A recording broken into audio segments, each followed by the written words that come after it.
So I was there all the time because I was always around her, you know what I'm saying? Like, so that's what brought me to the streets. And then it just went space shuttle level after that. Once I moved over there and I started hanging with certain guys, it took off, man. I started, hanging around guys that was, different, so we started doing things, man.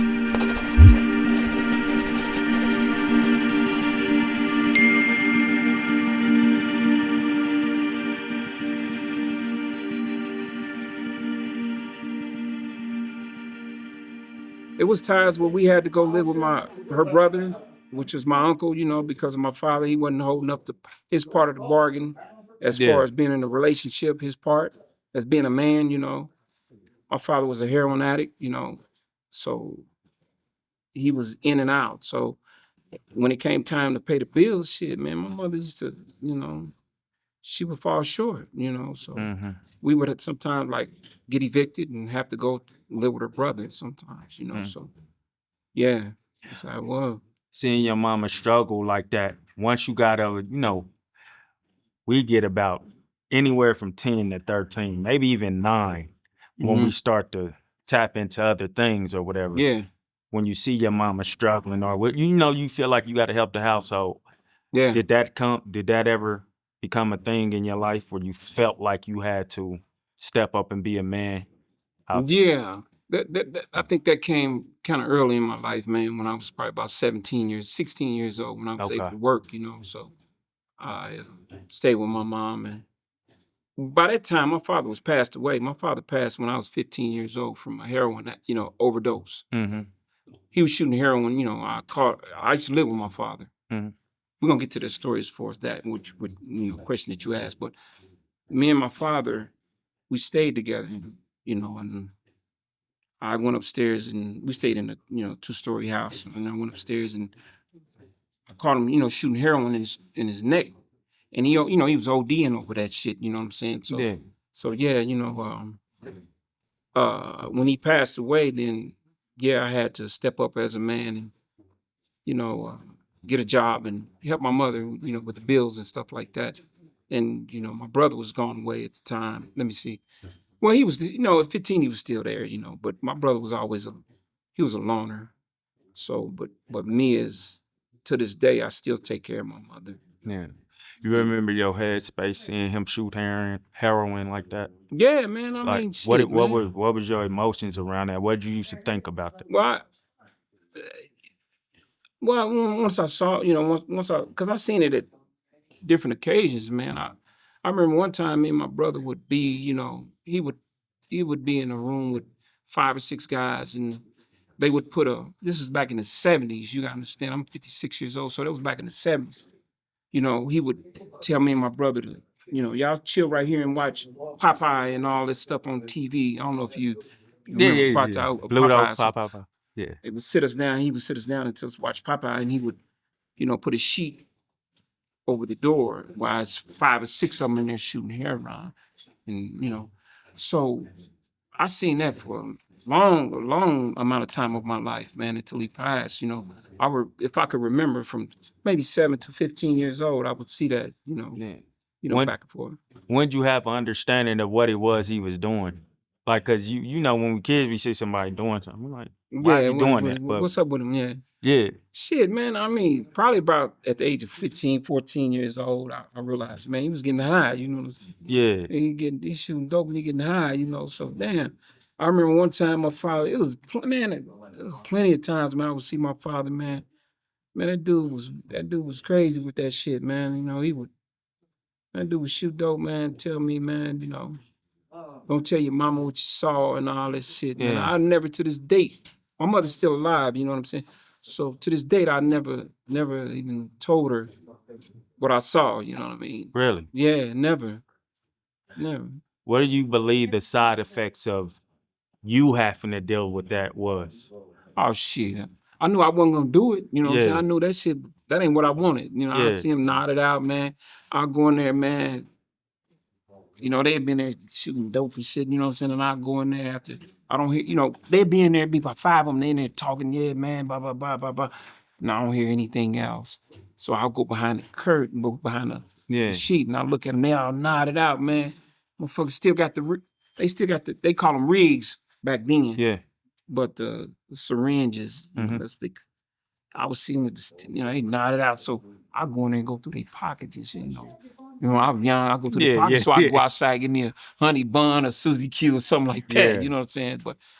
But I realized later on, man, I said, man, nah, that ain't what I'm trying to do. Fuck that. I ain't never smoked a cigarette in my life to this date, man.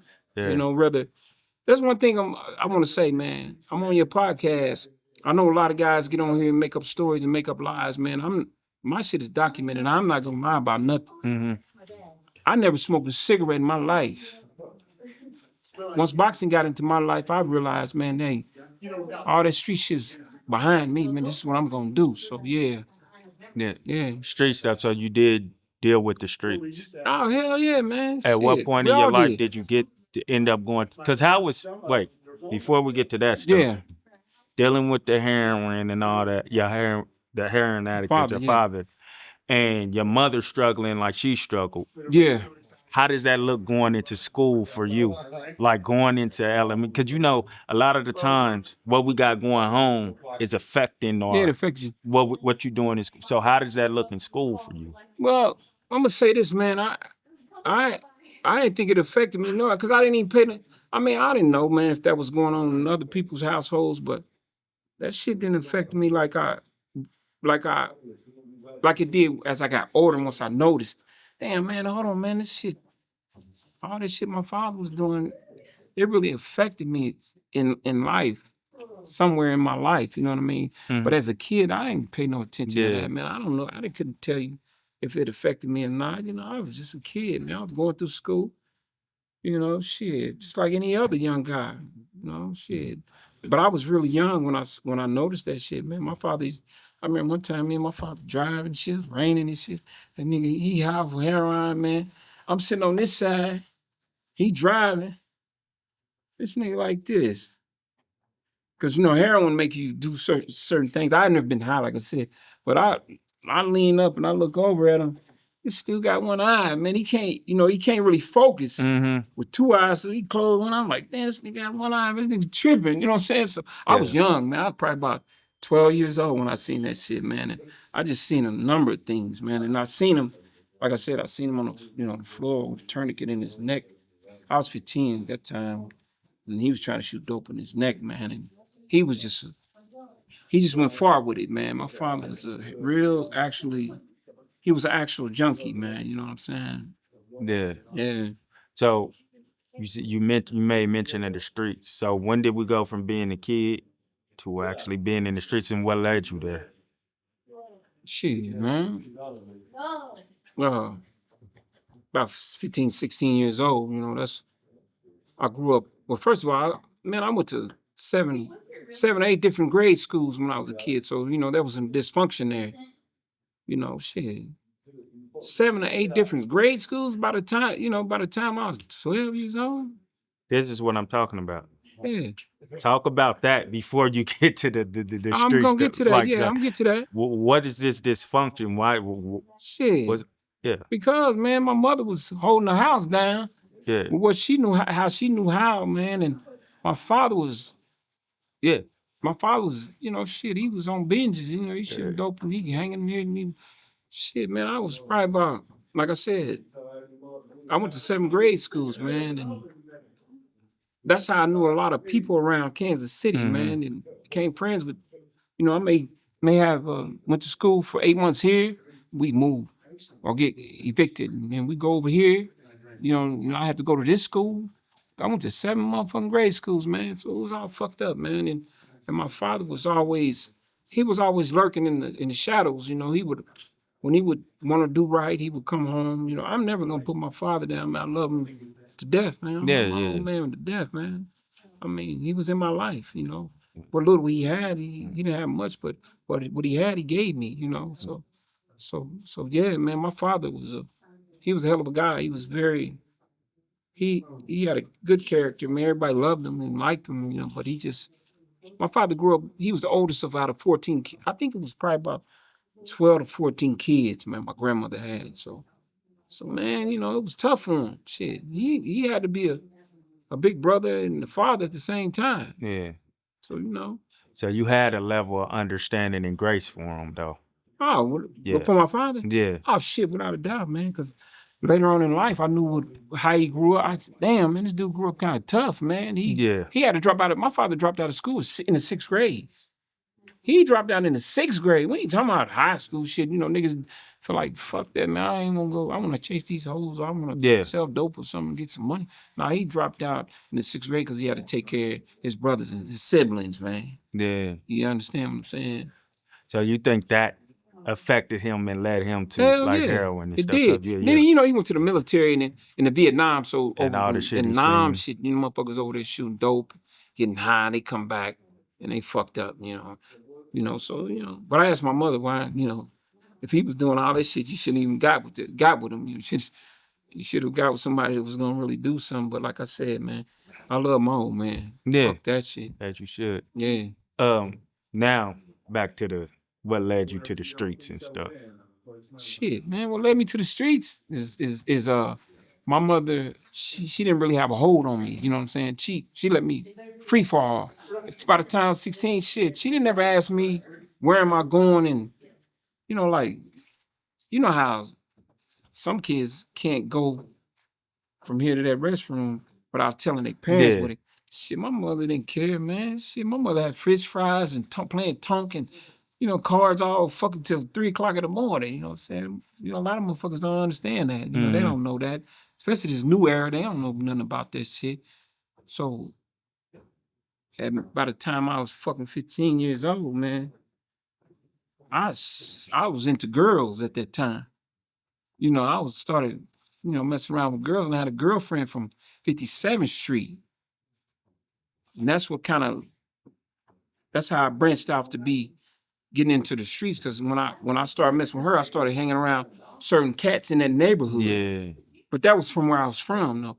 That neighborhood I embraced. Out of even all the grade schools that I went to, I embraced that neighborhood, 57th Street. Because she was there, so I was there all the time because I was always around her, you know what I'm saying? Like, so that's what brought me to the streets, and then it just went space shuttle level after that. Once I moved over there and I started hanging with certain guys, it took off, man. You know, I started, you know, hanging around guys that was, you know, different, you know. Shit, we started doing things, man. Yeah. When you, if you don't mind. Nah. You know, when we get older, we start to look at things like, yeah, that was wild. But when you're in the motion of it, a lot of the times you don't see how wild it is because it's normal for that environment that you're in. If you looking back at some of those things, what's some of the wildest things you may look like? Yeah, I shouldn't have even been around. Street level shit? Yeah, street level stuff. Oh man, it's stories. It's upon stories and stories, man. I mean, that's what we here for. But shit, I don't know if you got enough time for that, but you ain't got to tell them all. Well, I'm gonna tell you. I mean, it's some situations. Okay. I mean, all this is pertaining to, you know, this is all involved and a part of me still, you know, in boxing and stuff like that. Sir. You know, so. But shit, man, I mean, once I started hanging around cats out there in the 50s, man, 57th Street to be exact. Let's be clear, man, 57th Street, shit, man, them dudes started doing things out there, man. Like I said, my girlfriend was from 57th and Tracy, man. You know, I ain't gonna say her name. Yeah. But that was my girlfriend for 10 years, and I know it's gonna be a lot of ladies out there that's upset, but I don't give a damn about none of that shit. This was 30 years ago, so this don't even count now. You know what I'm saying? But they don't give a fuck. They still think it count. But yeah, I was with her for 10 years. yeah. They don't give a fuck. Yeah. I was there for 10 years, man. I was with her for 10 years, right? So all of a sudden, you know, and it brought me to the neighborhood, so I started linking up with dudes. But like I said, I went to. First of all, let me explain something to you. I went to Truce Elementary. That's not far from where my girlfriend lived. That's on like 50. It's like on 58th and Forest. That's Truce Elementary, where Tech 9 and all them went. Tech 9 went. I went there as well. So in that, in that school, I started meeting everybody from the 50s. So I started meeting guys. So that brought me being, knowing those guys and introducing myself to those guys. And like I said, them guys were kind of like street guys as well, because they only had a one parent home just like me. So I got familiar with them guys and shit, man. We started doing things, man, and running the streets as teens and just doing stupid shit, man. Like, I don't know, man, fighting, running around fighting, and this is before the dope era. Dope era was a totally different entity, Beast. Yeah. totally different. We run the streets, man, and fight each other, fight guys from here and there, and start trouble, breaking in houses and all that shit, man. And that's a part of it. That's how it starts. We breaking in houses, fighting.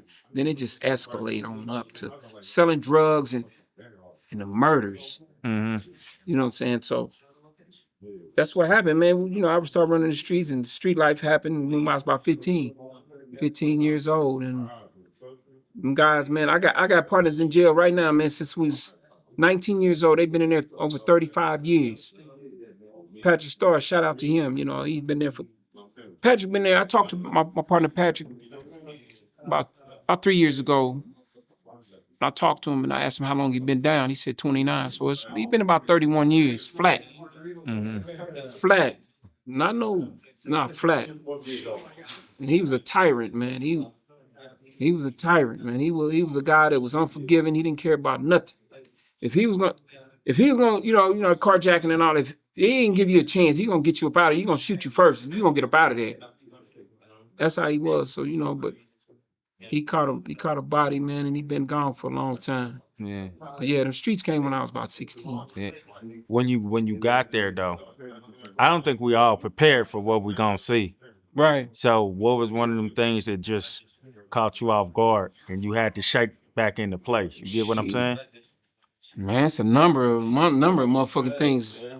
It's a number of things that apply to that. But I mean, that's what we hear. I'll give you an example. I ain't gonna say no names, man. But my man is gone. He's dead and gone. Shout out to Squirrel, my man, my partner. But it was a situation, man. That was my partner. I brought him home. I brought him home to the 57th Street Road. Mm-hmm. I brought him home. Bring him, come here. This is where we at. Let me see. It was a situation, man. One night I called him and, I asked him where was he at. He said he was around the corner from where I live. I stayed on 70th in Indiana. And it's a couple of stories with him, I'm gonna give you both. Okay. I called him and I said, "What's up, man?" Well, yeah, he said, "I'm around the corner on Ask You, man." I was all right. I said, "I'm come around there, man." So I go around. I wasn't doing nothing. I was just seeing what he was up to. I said, "Hey, what's up?" I go around the corner. He counting money. He counting money on an ironing board. He counting. So I said, "What's up, man?" He said, "Nothing. Shit. About." I said, "Ah, okay." I said, "Shit." He said, he said, "You want to ride?" I said, "Yeah, I'll ride with you." Yeah. So what we do, I get in the car. He had a BMW at the time. I get in the car with him and we ride out there past Benjamin Stables over there at Motel 6. Used to be a Motel 6 over there by Benjamin Stable. I don't know if you was old enough to remember that. I don't. Yeah, it was a Benjamin Stable over there. It was a Motel 6 right up there where P. Franklin's is. You know where P. Franklin is? Uh-huh. Yeah, it was a hotel right there. So, I'm on the passenger side. This guy pulls up. So no, let me retract a little bit. We pull up in the joint, and when we pull up, I see a bunch of white guys. This room, and then I see one of them down this way. They was like kind of looking out the doorway. Mm-hmm. They bagged up. The ones that's up top, they looked and they closed the curtain. So I ain't really trip on it until he's dead. Both of these guys are dead and gone. Like I said, I'm gonna get to the other story too. They was together on that. So he pulls up. We sitting there. He pulls up. He gets out the car and jump in our car. I'm sitting in the passenger side. My man Squirrel here, and he in the back. So he talking. He said, "So what's up, man?" He said, "Man," and he put the joint right here on the console right here, armrest. He put 9 ounces right here, hard. So I'm looking. I'm like, man, I ain't tripped. I knew what it was. I mean, eventually I knew what it was, what he was doing when he was counting money. I said, all right. So I look up. These motherfucking white boys looking out. They looking at us. So I'm like, man, what's up, man? All of a sudden, I asked my partner, I said, man, what's up with them right there? He said, shit, I don't know. He looked at the dude in the back who got in the back and put the 9 ounces right there. He get out the car and he say, yo, man, your back tire on the flat. Something like it's getting low. So I'm like, what the fuck, what's up, man? I'm worried about these boys up here. So all of a sudden he shut the door and jump in his car. I jump out the joint and I run all the way to, it used to be called Hypermart. It was called Hypermart at the time. I don't know if you remember. Yeah, remember I remember Hypermart? Benjamin Stable right there. Okay. I'm running through that shit because I'm looking at these feds. This nigga setting us up, yo. I'm like, fool. So I go up to Hypermart. I run through the motherfucking joint. My partner pull off. He gone. I'm up in here in Hypermart. This dude, other dude who put the joint right there, he gone. So I'm looking like, damn, these motherfuckers about to come in here. They about to, because they know I ran. See my grandmother and I see my auntie with her husband. And I said, yo, I say, hey, what's going on? They like, what's up? They call me Lil Harold. What's up, Lil Harold? I said, shit, I'm looking like, shit, hey, where y'all going? Can y'all take me home? Yeah, what you doing? I was all muddy because I'm running through the mud and shit. So I'm waiting for the feds to come. I'm waiting for them boys to come through because they saw me run. All of a sudden, man, they take me to my, I jump in the car and they take me to my house. So I called my partner who was driving. Man, what's up with that, man? His name Jason. I said, man, what's up with that, man? He said, man. He called Jason. Jason said, nah, they didn't want us. They wanted this other dude. So that shit changed my whole fucking mind, man. I said, man, what? I could be, this other things that I tell you in this story, I could be gone to this day right now. I mean, it's been 30 years. I'm still supposed to be in penitentiary. Yeah. Yeah. And the other story you said you wanted to get into? The other story was same guy, same, because that was my man. That was my partner, man. Like I said, I brought him home to 57th Street Road. I brought him home. Man, one day, we on the block on 57th and Lydia. We out there gambling. They out there slinging and all that. So I'm out there gambling. We gambling. All of a sudden he got 357 on him. He cocking it and all that. He drunk. He didn't really get high. He drunk and he talking about some people on 56 and Highland that's short stopping the dudes that live over there. These people that was short stopping, they from Brooklyn. They from off on 57 in Brooklyn.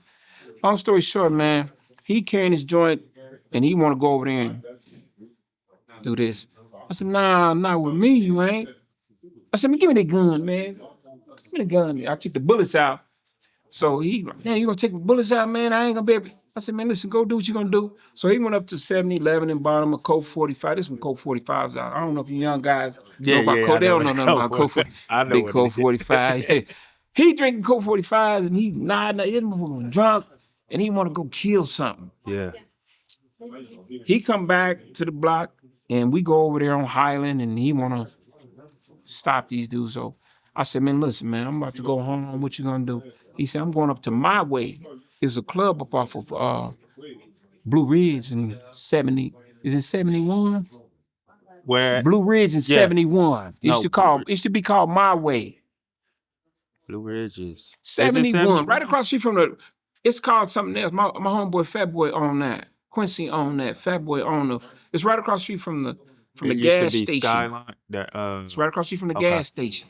Anyway, he tell me, take him up there and shit. So I took him up. I drove him up there, and he go in the club. And I said, man, listen, I'm gonna sit out here and wait for a minute.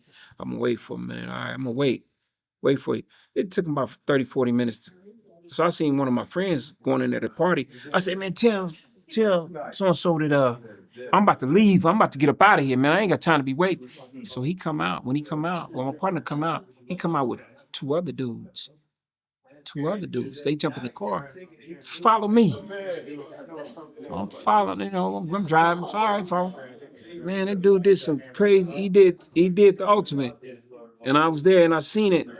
I seen it. And when he did that, he came to live with me for like 2 or 3 days. Cause he was maxed out. He couldn't believe that he did something like that.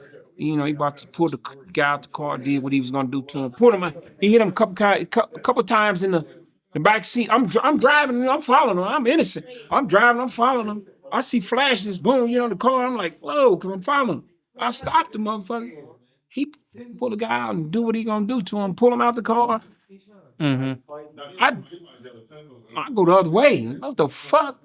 I go the other way, man. What the fuck, man? They go this way. This guy dead. He dead in the middle of the street. Yeah. So I'm like, damn, man. So he came. He came to stay with me and my kids, my son's mother. He came to stay with my son's mother like the next day, because he couldn't sleep. He was tripping out. It was his first time ever doing anything like that. Yeah. And I asked him, what was the problem? What happened? The dude who he did that to was a guy who we got into it with for years.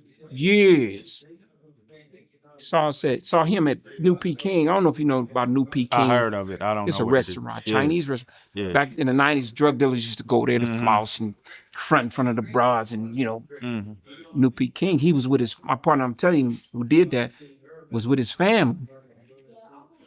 The dude that he did walked past and reached in his food, nigga. So he said he wanted to get rid of him right there, but he couldn't. But that time, when it happened, it was a perfect time. So, but both of them, all of them are gone. They dead and gone, man.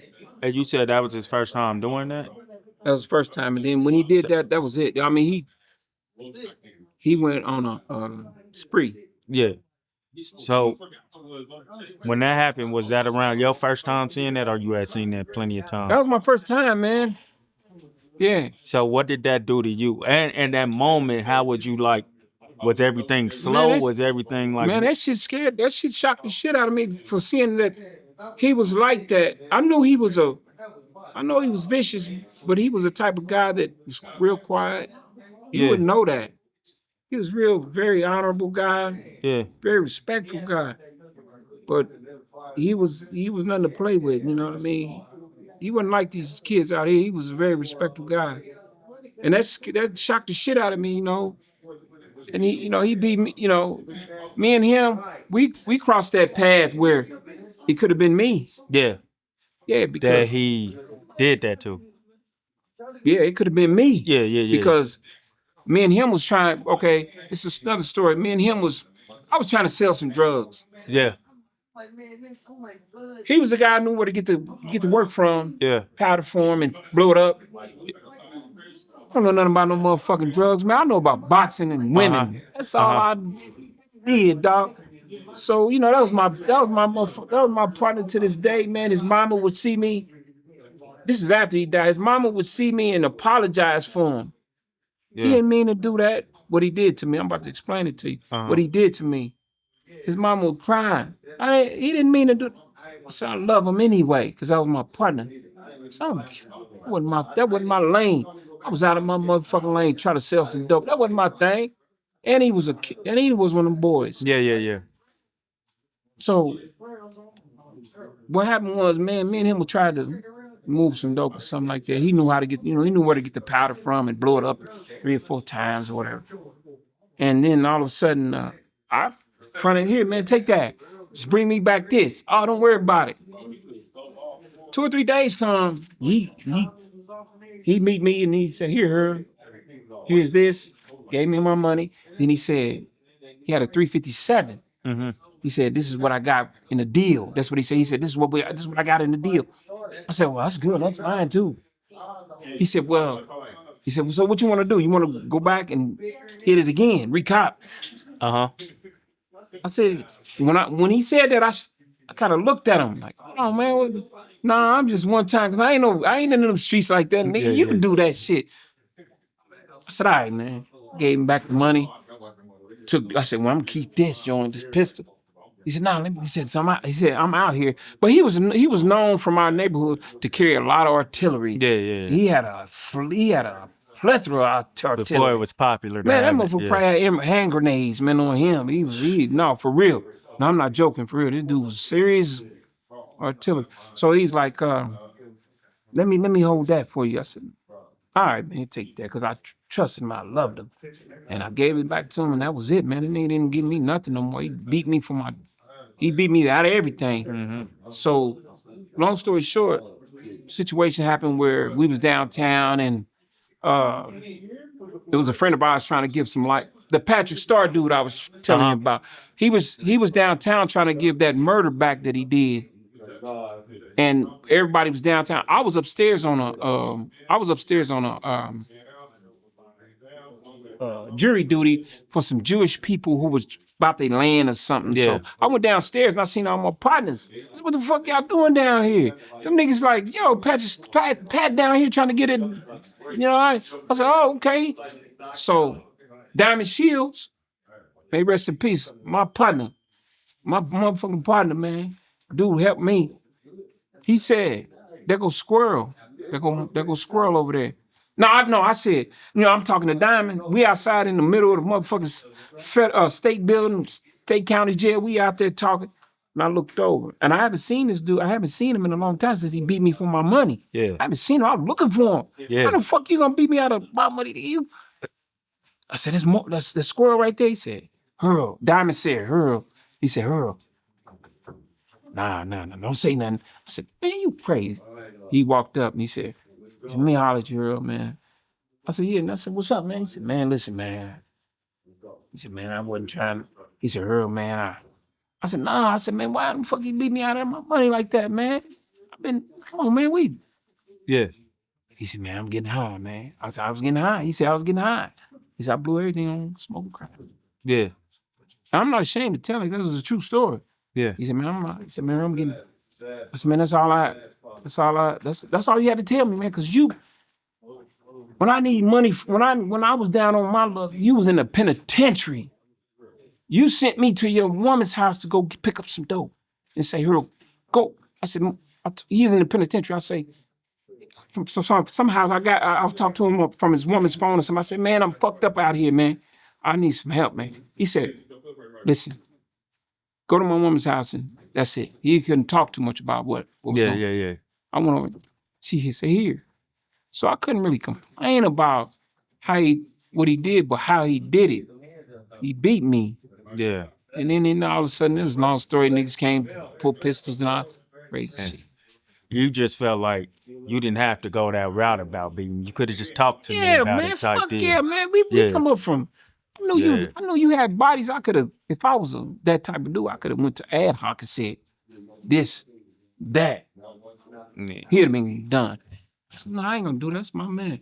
You can understand how that could have been hard for him to come to you about that because he don't want you to look at him like one of them. But it didn't matter though. Yeah. I loved him. Yeah. To this day. Yeah. To this day, I love him to this day. He Tough. gave me, I remember I was on the block one time and I'm trying to sling. I ain't no joke. I'm a boxer. Trying to sling. That nigga said, give me that. I know what you doing. Here. Boom, boom, sling it to the, here, take that. That's what he did. Tough. Yeah. Tough. 57th Street. All day. You seem to carry that with pride. Pride, you man. yell it. So we why were I'm talking fucking- a little off camera and you was giving me a little background about 57th Street. And I actually thought Road Dogs and Road Dog Villains was the same. Not the same, man. Same thing or whatever. Not the So same. why do you hold so much? Why do you yell it so loud, 57th Street? What did it do for you? Well, that's where I'm from. your history. That's where I'm from. 57th I'm from 57th Street. I'm from 57th Street. Don't get me wrong. RDVs is a rap group.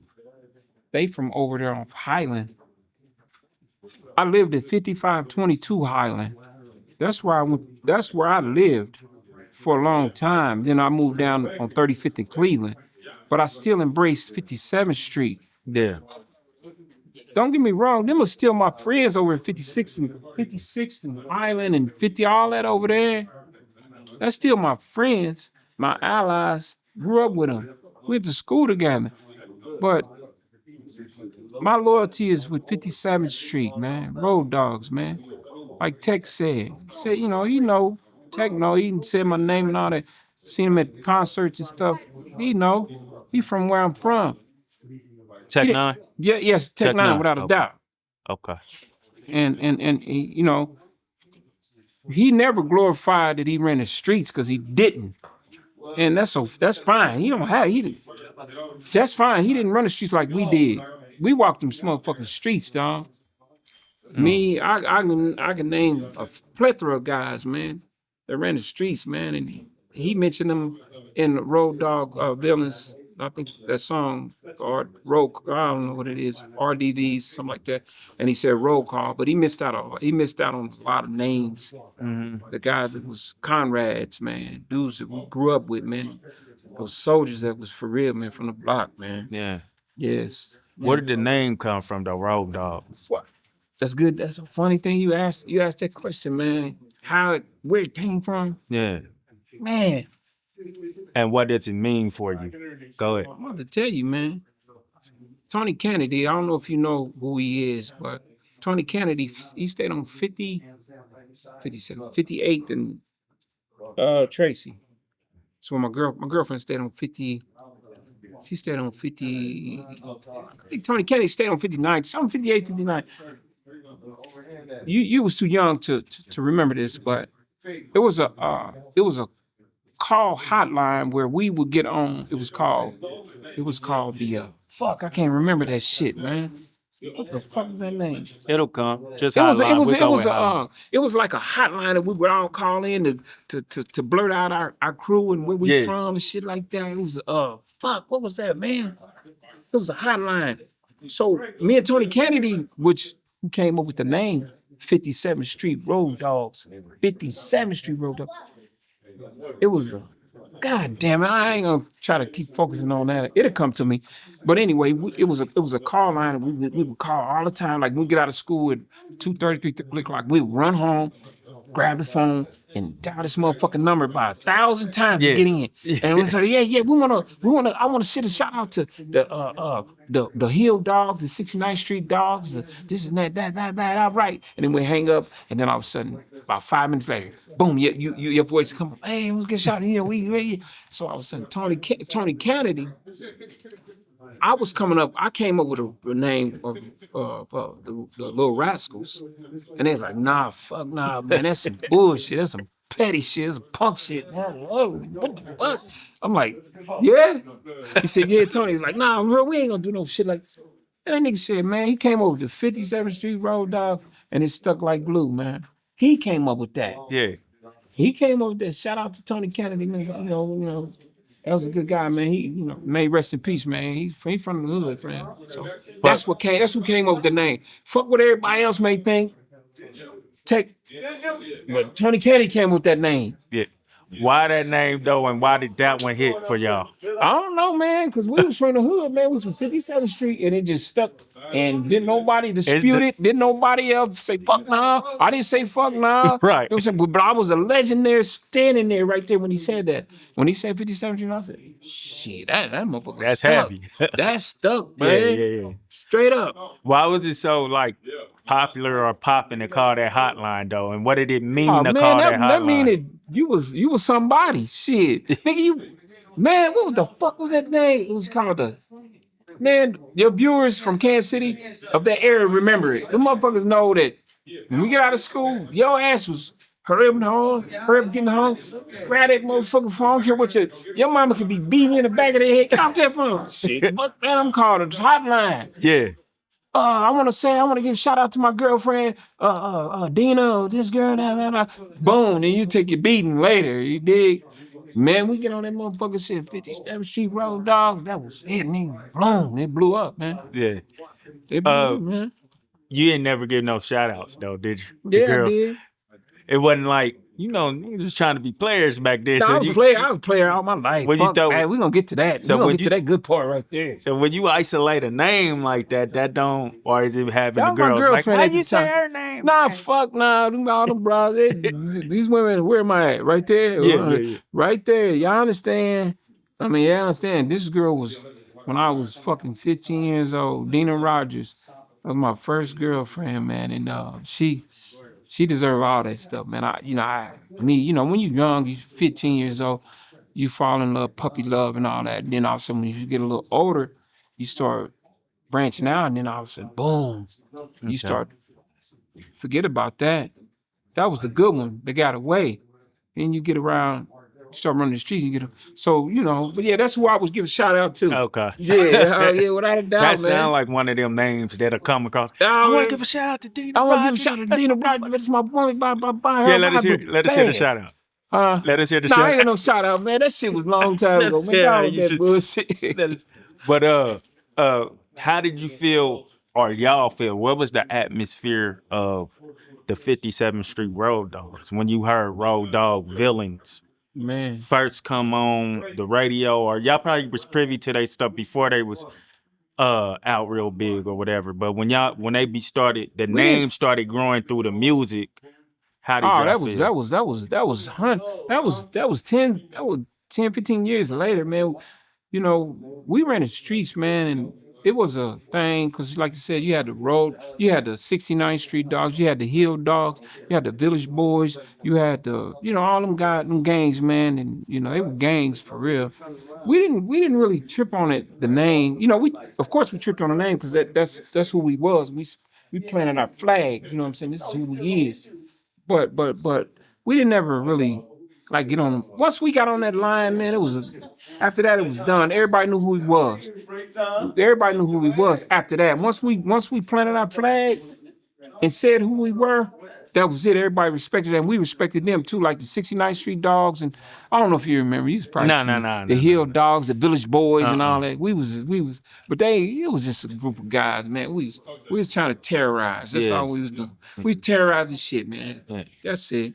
But hearing the songs and stuff like that when they came, that didn't give y'all extra. We say hearing songs through Tech Nine? Yeah, once y'all started hearing the songs on the radio, after the shout out, y'all already had y'all fame. But then now y'all getting elevated. Your name is being elevated a little more through the music. Well, our name only came elevated when Tech got on. Yeah. But I mean before the end. Don't get me wrong, because I don't want nobody to come back and say anything, because I know what I'm fucking talking about. Listen, I was there day one.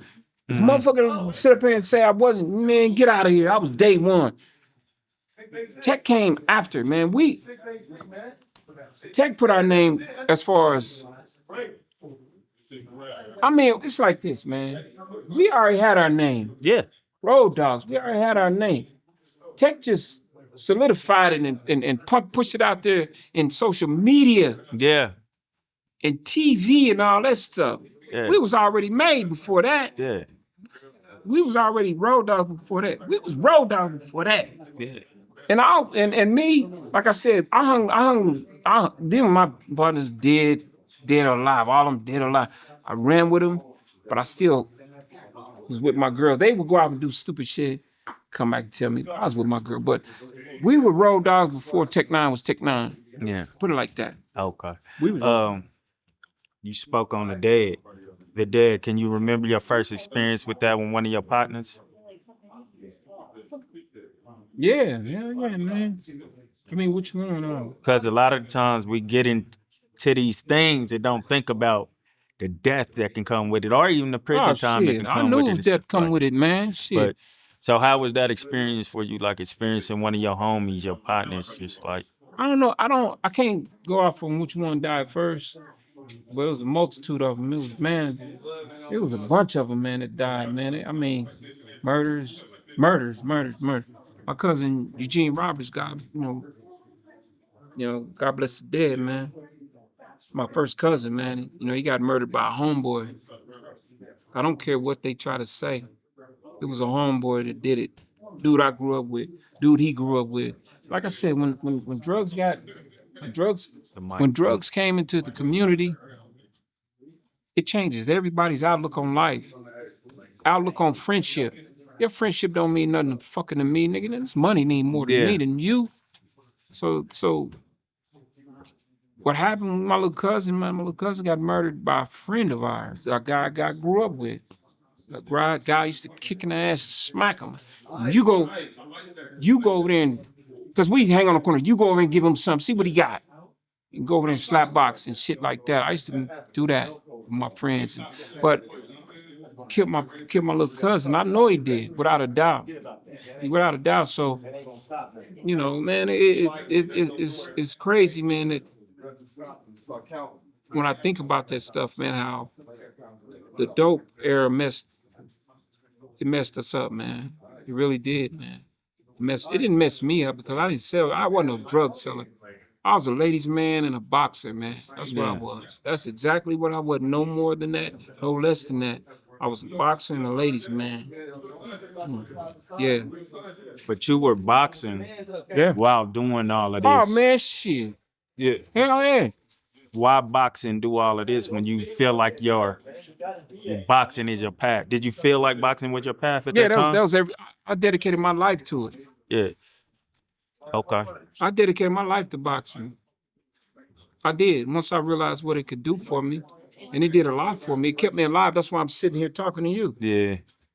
When did you first get into it, and why? I got involved in boxing, man, when I was 15 years old, man. I used to hang out on the corners on the block with my partners, man. And it was a guy that went to school with us. He was a square, you know what I'm saying? He was a square dude, but he lived on the block, so we accepted him as ours, you know. We accepted him as ours. So, but I would see him jump in the truck, you know, we'd be on the corners every day, doing nothing, you know, slinging dope or something. And I would see him leave at a certain time every day, jump in the truck and burn out with the guy. So I seen him in school the next day. I said, "Yo, man, what's up, man?" I said, "Hold on."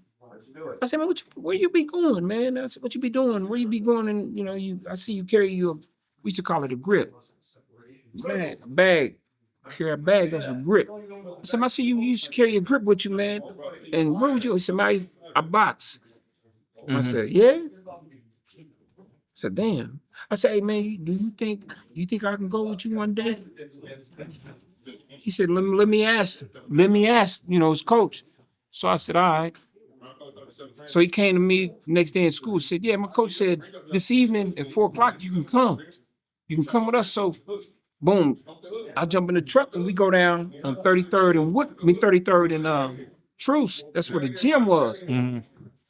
So I get in the truck and I'm driving and the trainer's name was Nick Haywood, old time legendary trainer. So, you know, we get to the gym. The gym is real decrepit, fucked up. Not like this, man. This is immaculate compared to where I first went to this boxing shit. Man, you look up in the ceiling, it'd be pigeons flying around, holes in the ceiling, rain coming through. So I went to the gym, man, and shit. All of a sudden, you know, I'm in there. He trying to show me some shit. So a few days go on, I'm steady going, and my other partners, they see that I'm messing with I'm fucking with this dude from the block. He going to the gym, so they said, "Where you going, Harold?" So I'm going to the boxing gym. I'm trying to learn how to box. So they all get in the truck. We go down to the gym. So I said, we get in the fucking ring, man. The ring is all fucked up, tore up, man. Ropes, ain't nothing like this. The ropes was hanging all fucked up and shit. So we in there sparring. We in there. We only have 2 mouthpieces around amongst 6 people. Mm-hmm. So what the fuck yeah, you saying that now, you wouldn't have said it then, you know what I'm saying? Because that was okay. Yeah. Now you can't do it, you'll die, you know what I'm saying? Yeah. You fuck around, die. So we in the gym sparring, so you know, he get in the ring and he spar, then I get out the ring and I take my mouthpiece out, give it to him, and he watch out me. So, you know, that's where I got turned on to boxing, man, from this kid. Okay. Yeah. Yo, Keith, can you grab that just in case Montana call or something? You can have that real quick. Yeah. So once you got into it, why'd you stay in it though? But what happened was, man, this guy he was a he was a coach, but he wasn't a real down the earth coach like Melvin. Yeah. Look what you got. He wasn't like that. So I said, man, fuck this shit, man. I'm going to real box. I would hear other guys talk about, hey man, they got a boxing gym on 37th and Woodland. So I'm like, 37th Woodland, where the fuck? They got a gym down there? So when I went down there, I walked in that motherfucking gym, man. That motherfucking gym was like beautiful. Floors was shining, man. Bags like this shit. You know what I'm saying? Bag. I'm like, whoa, this is man. Man, all right. So this is the truth. So his name was Robert Nix. Mr. Nix, I would call him. Like, custom model was to Mike Tyson. Mr. Nix was to me. Yeah. He was like a father to me. Yeah. Whatever he told me, I don't give a fuck if he told me to jump off this building on my head, it's gonna make you a better boxer. And I'm down there. Trust me, for real. That's how he had me. He had me, you know. Why'd like you that. take to him like that? Huh? Why'd you take to him as a father figure? Because, like man, when you get involved in this sport, man, you got to believe in somebody. Because you don't know shit about what you're getting involved in. So I believed in him. Everything he told me, like I told you. If he'd have said, stand in front of that car, I'm going to run you over, but it's going to make you a better champion, run me over 20 times. Yeah. So, you know, Mr. Nix, you know, so I went down to that gym on 37th and Woodland, Kansas City Parks and Recreation. I walked in the joint. He's smoking a big stogie, cigar, legs crossed. How you doing, sir? How you doing, Mr. Nix? Yeah, what's going on? He didn't play. He didn't give a fuck about you.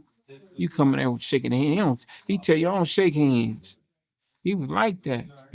So I told him, hey, you know, I just want to learn how to box. How old are you? I said, I'm 15. He said, all right. Bring this, bring that, and bring your dollar.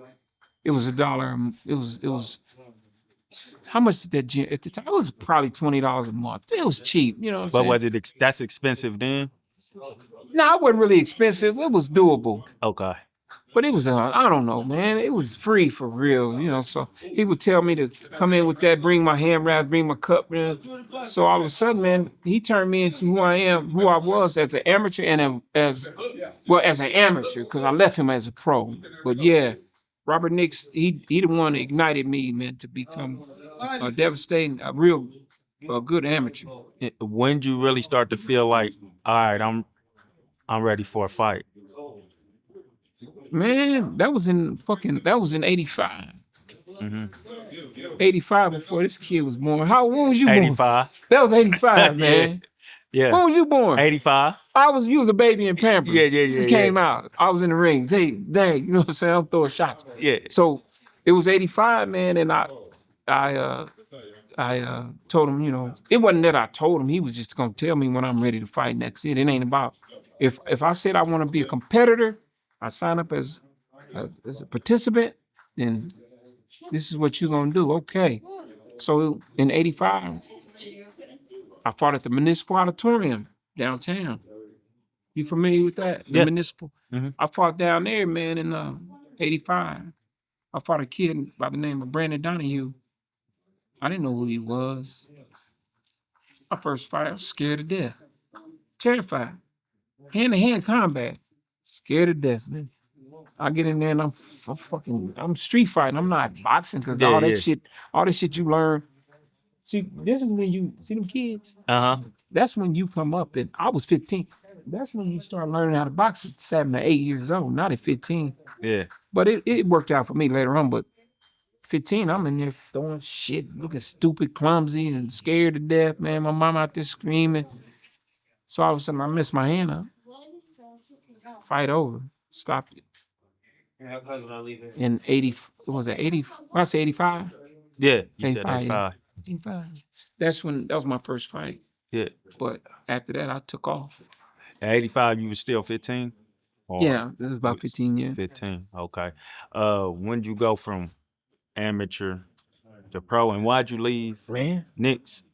Well, it's a lot to the amateurs, man, that I don't want to skip over. Just go to pros. Well, walk through your story. Yeah, amateur, man. I had a good amateur career, man. Talk about it. 4 times national champion. 4-time Gold Glove champion, 3 consecutive back-to-back. They start bringing people in from out of town because didn't nobody around here want to fight me because they already knew my name was strong. You know what I'm saying? Now I was shutting shit down. As an amateur, man. See, a lot of people don't understand how this shit works, man. Boxing is not, it's a business. It's not how tough you are. It ain't about how tough you are at all. It's about, it's a business, just like anything else. If you get a kid, okay, we're in Overland Park. I can blow that kid up and make him like Jake Paul. That's all Jake Paul is. He's just blown up nobody. Because if he fights somebody like a good marketable, a good person a person who's been in the game for a while, you won't hear his name. You know. So what I'm saying is, man, I fought amateur for a long time, and I fought a lot of good fighters. I went to 5 national tournaments, 5 national tournaments and stuff. I fought up at the Olympic Training Center as well in '92. In '92, I was up there and I fought Chris Bird. I fought Chris Bird. I lost to him, and he went on to become. Chris Bird went on to become silver medalist in the '92 Olympics. Okay. Yeah. The transition from like the sloppy fight, the street fight, to like your first win. What did that? My first win when I did it. When I did it in fine fashion, man. You look on YouTube and check it out. They can check it out, man. I don't know. That was my first one. It was just a number of things, but on Facebook, man, on YouTube, man, I was a very gifted fighter, man. I really was. And I'm not saying this because I'm on a podcast and trying to, blow myself up, but I was a good fighter, man. I was the one that it should have made it, but it takes more than just talent to make it. It takes for a village community to help you. Because financially to help you, not just because you have skills. Skills will only go so far. You have to have a backing. And I'm not saying anything about races or anything, but this white kid over here, he might just be a okay fighter, but his backing is gonna press him to become great. Look like he's a great fighter. Yeah, because he got good backing. I didn't have that. A lot of people around the city, and especially in my area, they always wonder, like, what happened to Harold Roberts, man? Well, shit, I didn't get the support that I needed because, for one, they didn't have the money, man. It takes money. Yeah. So, no. But what I'm asking you is like going from that sloppy street style fighting in the ring to actually getting your real first win and stuff. Do you remember how you felt around that? Like, yeah, I remember. Getting that first win? I remember the transition. And how did the fight go? Like, man, for one, it went to a stoppage. I answered that question. Stoppage. He was out. He was out like a starfish. But it went from no, for real, no doubt. You see it. But it went from this windmilling type shit to when they work mitts and pads with you, it's called a. Well, let me explain something to you. You could turn anybody into something. It's what I'm trying to say is, if you spend time with a person, you can eventually hone them out to be. They can get their basics right. The basic 1, 2. And I think that came along when I was probably I started when I was 15. So by the time I was 18 or 19, I had it. Yeah. I knew how to shut dudes down. Seriously. And I want to talk about, once we get to the professional career, I want to talk about how I went to other countries to spar with guys who was world champions. You know what I'm saying? Because they wanted that style, so. Yeah, so talk about it in the order you want to talk about it from the amateur. Because I can't guide your amateur career for you, so you know it better than me. So, okay, my amateur career, I think I ended out with like 42 fights, 42 amateur fights. And then in 92, that's when I stopped. I said, fuck it, man, I want to go ahead and turn pro. Fuck this shit. I could have went off and fought. Shit, man. I could have had 6 or 7, 8, 10 Gold Glove championships that don't mean nothing if I ain't got no money in the fucking bank.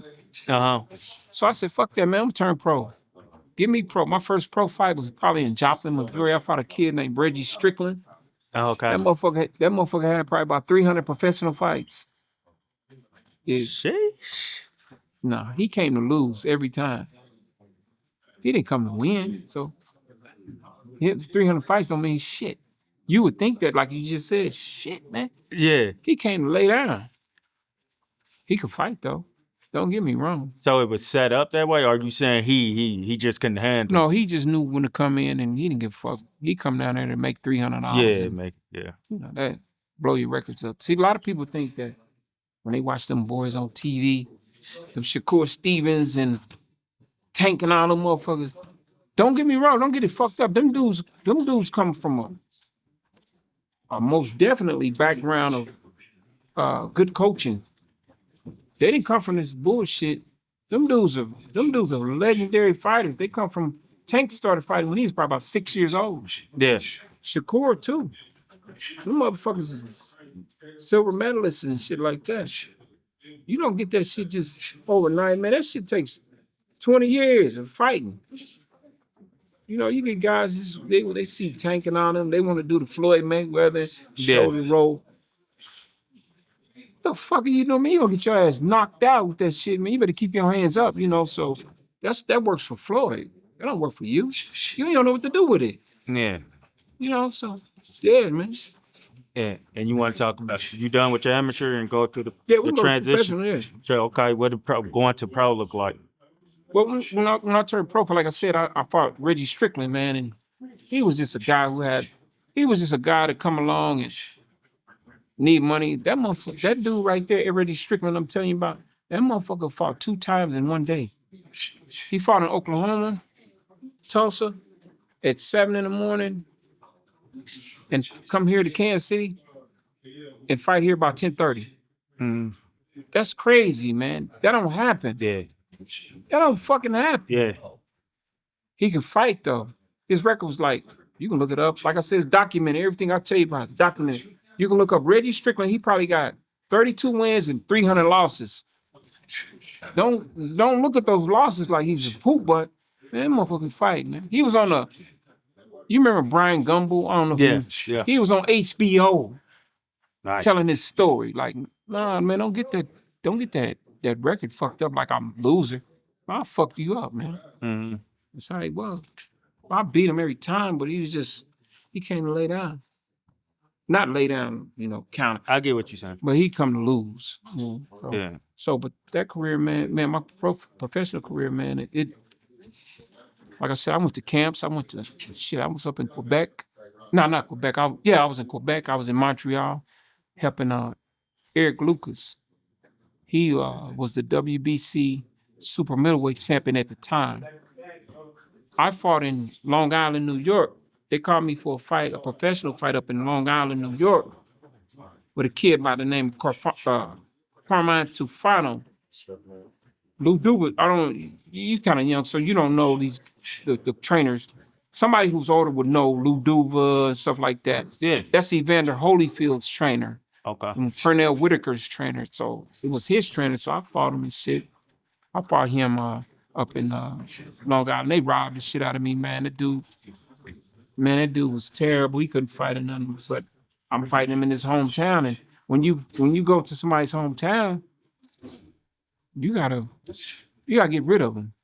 Yeah. You gotta basically almost kill him, because shit, that's how it goes. How'd you handle that robbery though? Man. I was bothered by it. I was hurt by it because I beat him. And the article came out. I read the news article, how he said that I was his toughest fight and all that. Man, I'm not. My style wasn't real tough. I wasn't one of them guys that come in and, you know, fight hard. I'm a real slick. I was real slick fighter, man. So I don't know what the fuck he was talking about. But he never fought after that.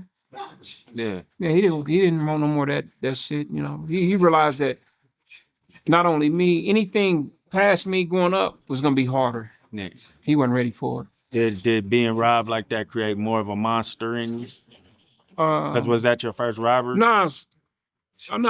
We can go back to when I fought this kid over in when I went over to Copenhagen, Denmark. I fought this kid named Frederick Alvarez. He was from where was he from? He was from Italy.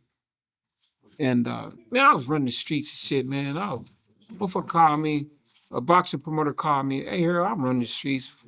Man, fucking around all these girls and shit, man. And they called me one day and say, Harold, we got a fight for you over in Copenhagen, Denmark. It pays 15,000. I'm like, shit, when? I'm over said, shit, next week. I'm fucking all these girls, man.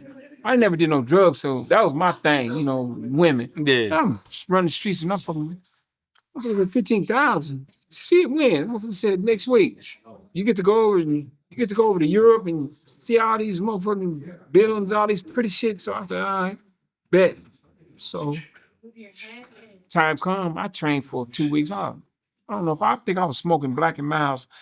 I think I was trying to smoke Black and Miles, and man, when I threw this shit out the window and started training a little bit for 2 weeks, and then they sent me over to motherfucking Denmark. When I get there, I was with a few other guys. One guy was from St. Louis, and there was another guy that was real cool with me. So we get over to Denmark the same motherfucking day, dog. We got some niggas from the hood, streets. Mm-hmm. The hood. We ain't in the military or nothing. Yeah. No, military dudes do that shit. We get over there, motherfucker. So I'm thinking, shit, I'm about to have some fun. I'm about to go. So when we land, them dudes, it was a 10-hour flight. 10 to 12-hour flight to get over there. So when we land there, them dudes, my partners, they said they were going upstairs and lay down. So I said, all right. I said, I'm about to go. I'm going to see what's out here. So I go to this train station. It was a train station gift shop where you go buy gift cards and stuff and send them home. So that's what I went. So I go and buy me some gift cards, and I seen a McDonald's. So I stopped McDonald's. McDonald's and shit. I'm sitting there, ordered me a quarter pound, whatever the fuck I was. And I seen 2 white girls. Uh-huh. Then a white girl from, I didn't know where they was from. It was white girls. They waved at me. Who, me? Yeah. All right, come. I said, they said, hi. I said, nah, come here. So they sat with me. They like, they talking to me. So I'm like, shit. So what's up, man? They like, where you from? Because you don't talk. I said, I'm from, they call it the States. I said, I'm from the States. Really? Yeah. I said, shit, I got some homeboys back up in the hotel up here. Yeah? I said, yeah. So all of a sudden, I said, come on. So we go up to the hotel where everybody else, they sleep. I'm trying to see the city. So they sleep. So I go in the motherfucking hotel. I go upstairs and I see the dude from St. Louis. He come out his room with his tank top on and shit. I said, what's up, man? He said, shit, I already landed my plane. I already got busy. Mm-hmm. It's like, what? I said, man, yeah. He said, well, what's up? I said, I got some girls downstairs. He ain't tripped. So I go in my door, go in my room, and my partner, he laying up. I say, Greg, his name is Greg Lavery, my partner. Shout out to Greg. I say, Greg, I got some girls downstairs, man. They trying to hook up with us. They want to know what that nigga can. It was crazy, man. After that, it was crazy. Overseas, it was nuts. Mm-hmm. I enjoyed myself over there, man. Matter of fact, the girl came to Kansas City to see me, and she said she came over for a long time. Yeah. Chick. Then when I fought over in Vienna, Austria, I fought over there too. She flew over there. She flew from Copenhagen to there to hang with me, man. Mm. Yeah, it's real shit, man. What was your favorite place that you boxed? As far as women. Oh shit, motherfucker, Denmark, man. What you talking about? Wait, man, I got tapes. Man, that girl was cold. I mean, she was nice. She was very pretty, and she cried when I left. The first time she cried when I left. The second time, then she flew over here to see me. I thought that was the illest shit a nigga from the hood could do. Yeah. I said, man, I ain't in no military. Nigga, I'm a hood nigga. I got a bride coming from Europe to come to Kansas City. They pulled up at my job, bro, and I came out. Damn, she crying and hugged me. Oh, damn. I said, I ain't nothing but a fucking $8 an hour nigga at the time. She flew from Europe. Her daddy worked for IBM Computer. Yeah. Yeah. But you was bragging to all the homies though, right? Huh? You was Oh bragging man, to the please, man. Niggas, oh man, they hate this shit. said this. Fuck y'all niggas. Man, I got me. But she stayed over here for about 2 months, and she went. She actually, I was working at this one place, and the girl that who I worked with, I asked her because she was in a hotel for a while. I was still with my son's mother. I know she gonna watch this, but I was with my son's mother at the time, and I had her over in a hotel. Mhm. So the girl that I worked with, I asked her, hey, can she stay with you? Because we paying this kind of money over here. And she said, yes, man. I don't know if you remember Body Works. Yeah. So she came to stay with the girl that I was working with. The white girl came to stay with the girl I was working with and said, okay. Then all of a sudden I went to the club that evening, man. I saw her in there. I seen my baby mom. I said, what the fuck? I saw the girl from Denmark in the club. I couldn't. I said, I'm gone, man. It's gonna fuck my life up right here if I even step to one of them. But the girl, man, I had fun, man, over in Denmark, man. Okay, I want to talk about your greatest boxing moment and your after that, your worst in boxing that sticks with you. And my greatest boxing moment was because I had everybody there, man. When I won the WBF Intercontinental Super Middleweight title, my family, all my partners was there, man. It was beautiful, man. You know, my son's mother was there, my mother was there, her boyfriend was there. And like I said, all my homies was there, my family, man. And I stopped him in probably the third round, knocked him out in the third round. This was at you remember the Station Casino? Yeah. Yeah. Got rid of him. I cleaned him up real fast and in high fashion too, man. He was a kid from I think he was from Minnesota. I don't know where he was from, but I got him out of there. And that was the height of my career, man, because I won a belt and I brought it home. My homeboys. I was in the what is it? The album cover of my partner, the Road Dogs Villains, and I had my belt and all that, representing them.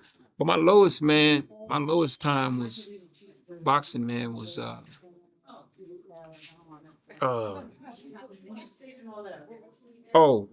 when I fought in Des Moines, Iowa, man.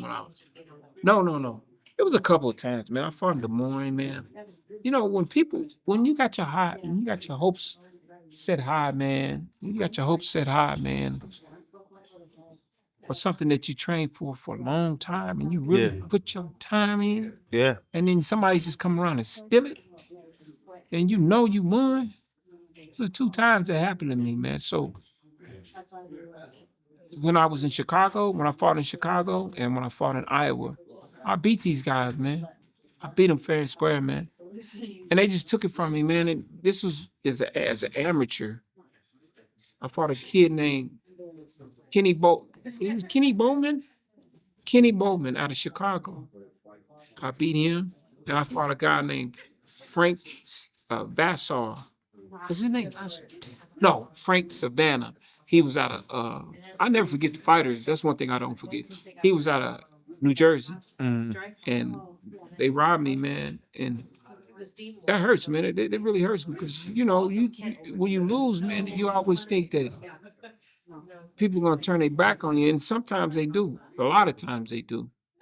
People turn their back on you, man, because no one likes a loser. Everybody loves a winner.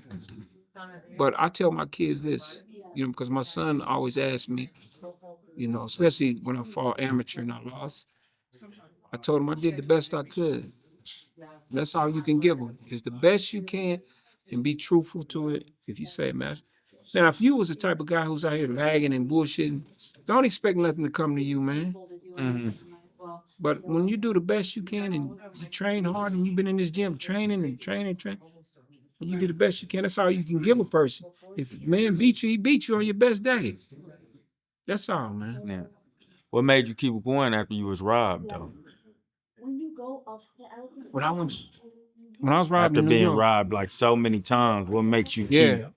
what made me keep going? Shit, because I knew I was a better fighter. I knew I was a better fighter than that. See, but you gotta understand the dynamics of professional boxing. It ain't about how good you are. They don't care about that. Yeah. Are you marketable? Are you nice looking? Are you a handsome guy, built up? That's all they care. You wasn't marketable? Well, I'm gonna say this. When you're dealing with certain promoters, when you deal with white promoters, they ain't trying to promote. They ain't trying to put you nowhere. It's in my time, it wasn't about that. No, they didn't boost anybody my color and my complexion. But why the fighters around your time? Like, cause is Mike around your time? Mike who? Tyson, or is he? Yeah. Mike, So Mike. why are they marketable? Right. Well, but they had, but you're not because marketable. they had a good management team. Okay. They had people who looked out for them. Listen, man, when I was in camp in Quebec, Canada, with Eric Lucas, I was in there shadow boxing, man. I had my headphones on. I'm in there shadow boxing, and I'm helping this guy defend his title against the guy that I fought when I fought in Austria. I'm in there shadow boxing, and the guy that's looking at me, he was there to defend his title against Floyd Mayweather. He was WBA champion at the time. He watching me. He on the outside and said, "Who is that?" Mm-hmm. I swear to God, I ain't got a lot. He on the outside of the ring saying, "Who is he?" The people who sent for me to come up there and work with the other guy, he said, "It's Harold Roberts. He's not protected." You see what I'm saying? Yeah. He's not protected. In boxing, you have to protect people, man. You can't. You can box like a motherfucker, but that don't mean nothing. Are you protected? Is people gonna move? It's not about how good you are. It's about who's gonna put you in the right spots at the right time. Tank, Shakur Stevens, Devin Haney, all these guys, they could have been stopped a long time ago.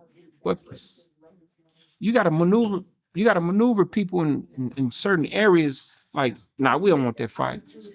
We don't want that fight because there's a reason behind it. This motherfucker stop him. He'll give him a hard time. We want somebody that's easy. That's how it goes, man. Self accountability, though. What do you wish you would have did better, or think you could have did better on your end for yourself? Forget what everybody else did. Well, at the time, did or man, didn't I'm do. gonna tell you this right now. You didn't really have no option, man. The guys who had the money coming up from where I come from, they was drug dealers. Mm-hmm. They had the money, and they were fighting on cards. They had more money than the promoters had at the time, but they didn't have the knowledge of it. Of promoting boxing. If they knew what those promoters had, they didn't need them. With their money, if they had the money, they could have put fights on at Body Works and all that. We had the fighters. Mm-hmm. They had the money. They didn't have the knowledge. That was it. Yeah. That's it. So it was nothing I can do. I didn't have the money. Okay. I didn't have a dime, man. I mean, shit, I was a fighter, man. If only you had that Ice Cube mind to put Easy behind when he put Easy E on the beats. Yeah. Because he had the money and he had the fun. Had knowledge. So if only you had the mind to put a Diamond or somebody behind. Well, it's funny that you said Diamond Shields helped me. He helped me one time. I needed to go down to Tyler, Texas. It was a training camp down there that I wanted to go to. And I didn't have no money. He was doing his thing. Everybody knew he was a hustler. He was a good friend of mine. And I told him, I said, "Hey, man," I went to him just like I'm talking to you. And, man, shit, man, I need some motherfucking help, man. Yeah. What you trying to do? I said, "I'm trying to go down to Tyler, Texas, man. Training camp and shit." He said, "Well, what you need?" I said, "I don't know, plane ticket. I don't know what the fuck it is. It's free. They allow you to stay in this, in this hotel that they turned into a training camp. It was free." I said, "I just need a plane ticket and some fucking food money." He said, "Hold on." Got up, went to his backyard, went in the trunk of the car, came back, counted me $1,500. At that time, it was good money. Yeah.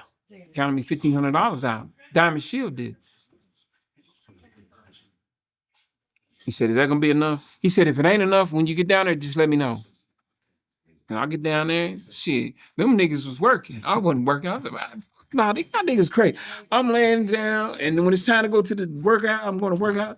These motherfuckers had jobs cutting grass, and I said, "Hey, y'all, man, my partner take care of me." You know what I'm saying? So he took care of me, man, and then he asked me, "Did I need anything else?" And as a man, I'm like, "Nah, I ain't gonna ask you for that, man." But at that time, I was so fucked up with my son's mother, man. I was trying to be with her and not focusing on boxing and shit. But yeah, he helped me out. I give a shout out to that dude, man. May he rest in peace, man. He was a good motherfucking dude. Yeah. Yeah, he was a good Is it motherfucker. anything more you want to say about his character? Because I've heard about him. You heard about him? Through different people, yeah, interviews and stuff, yeah, like that. Like I've heard people say it on his yeah. name He on was a different good platforms motherfucking dude. a lot recently. Some people speak otherwise about him, but what would you say about him? Man, he was a good motherfucking dude, man. I knew him since he was probably about 8 years old. Me and his big brother, was best friends. He's the dude that be on the podcast talking about he boxed and all that. He ain't boxed. Nah, man. I've been in this game since I was 15 to 56. I'm 56 years old to date, man. Today. He ain't boxed. But Diamond was a good dude, man. He was a guy that he wasn't for no fucking foolishness, but he'll help you if you needed help. Yeah. And if he knew you was solid, he would he'll take the time out and say, "Here, man, don't worry about it." Yeah. But if you trying to hustle him, he ain't going for that shit, Yeah. It's a bunch of people that, ripped him off, man. But he wasn't no sucker, I tell you that much. Yeah. He'll put his shit down, if he have to. Yeah. He was good, man. I watch a lot of basketball mostly. So when it comes time to them to hang up the jersey, it's like it's a tour, or they real emotional about it or whatever. What? Like, how did it feel for you to finally hang it up? Was it hard? Did you know where did you know where you wanted to go with life after that? What you talking about, competing or still just training? Competing. Hang them up like competing. Man, I realized them motherfuckers are trying to use me, man. Them motherfuckers, listen, man, they call you. Once I realized them motherfuckers will call you and say, "Hey," they call me today. "Hey, Harold, you wanna go over to Uzbekistan?" Or I don't give a fuck. I don't know where the fuck they'll send you over there. When? Monday. We ain't talking about 2 weeks. Monday. Today, Saturday, Sunday, Monday. You wanna go over there? We give you $8,000. Man, you ain't using me, man. I respect the sport more than what you trying to do to me. $8,000 don't mean shit to me now. Back then it did. I probably would have. But nah, man, I love boxing, man. I'm still here. I still get in the ring. I still get in the ring and spar 8 to 10 rounds when I come, man. I still got my faculties. I ain't all fucked up and slurred speech and all that. I'm still okay. Yeah. I still get in there, man. It didn't hurt you to stop being a pro, like it hurt me. That's what I'm saying. How did it feel? Yeah, man. I didn't want to. I knew it was my time, man, and I knew I wasn't interested in anymore, because I knew how these people, how these devils out here to use you, man. They try to use you and want you to sell your record. I got a record. My record is 18-5 with 1 draw. Mm-hmm. And those 5 losses, I mean, anybody can dispute those, but I took the fights and I lost. Yeah. I shouldn't have taken those fights. You know what I'm saying? Mm-hmm. But I can't complain. I stepped in the ring. I did it. But I'm gonna tell you, man, I don't. Me getting older and shit like that. It bothered me, man, to quit. To realize it's over. It's over, man. I wish I could. I was talking to one of the fighters here earlier. I said, man, I wish I could compete, man. Yeah.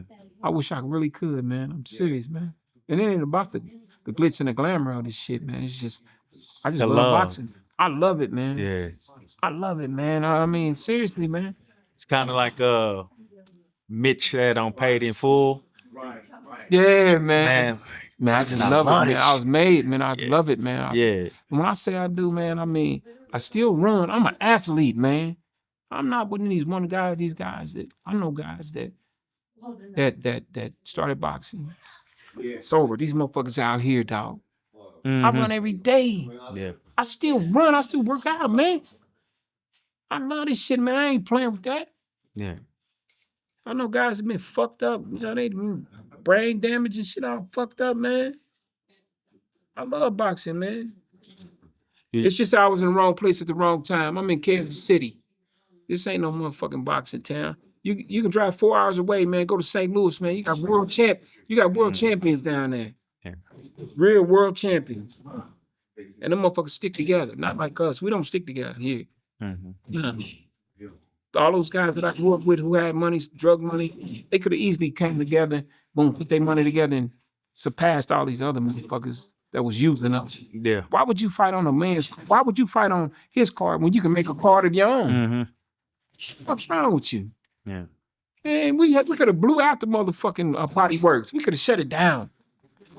On a fucking Saturday outside, everybody from the hood, I'm from the hood. We got multiple motherfuckers, O'Brien Robinson, Alvin, Melvin Wesley, all these motherfuckers come from the hood.